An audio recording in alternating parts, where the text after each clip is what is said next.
Yeshua tells the parable of the shrewd manager. Luke chapter 16 verses 1 to 18. Yeshua told this story to his disciples. There was a certain rich man who had a manager handling his affairs.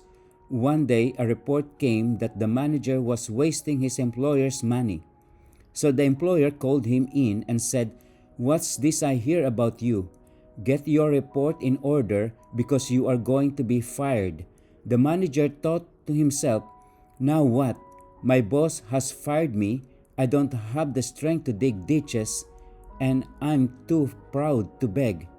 I know how to ensure that I'll have plenty of friends who will give me a home when I am fired." So he invited each person who owed money to his employer to come and discuss the situation. He asked the first one, "How much do you owe him?" The man replied, "I owe him 800 gallons of olive oil." So the manager told him, "Take the bill and quickly change it to 400 gallons. "And how much do you owe my employer?" he asked the next man. "I owe him 1,000 bushels of wheat," was the reply.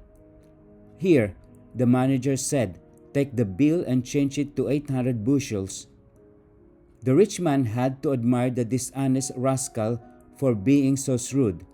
And it is true that the children of this world are more shrewd in dealing with the world around them than are the children of the light. Here's the lesson. Use your worldly resources to benefit others and make friends. Then when your earthly possessions are gone, they will welcome you to an eternal home.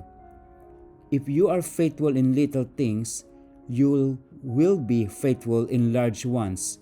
But if you are dishonest in little things, you won't be honest with greater responsibilities. And if you are untrustworthy about worldly wealth, who will trust you with the true riches of heaven?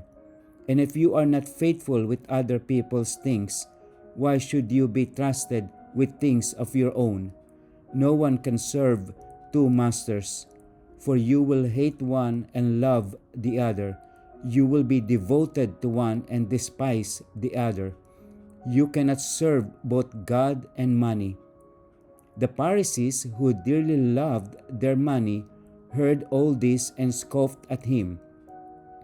Then he said to them, "You like to appear righteous in public, but God knows your hearts.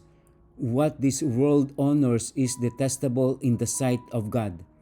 Until John the Baptist, the law of Moses and the messages of the prophets were your guides. But now the good news of the kingdom of God is preached, and everyone is eager to get in. But that doesn't mean that the law has lost its force.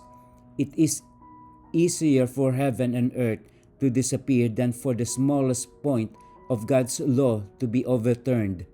For example, a man who divorces his wife and marries someone else commits adultery, and anyone who marries a woman divorced from her husband commits adultery.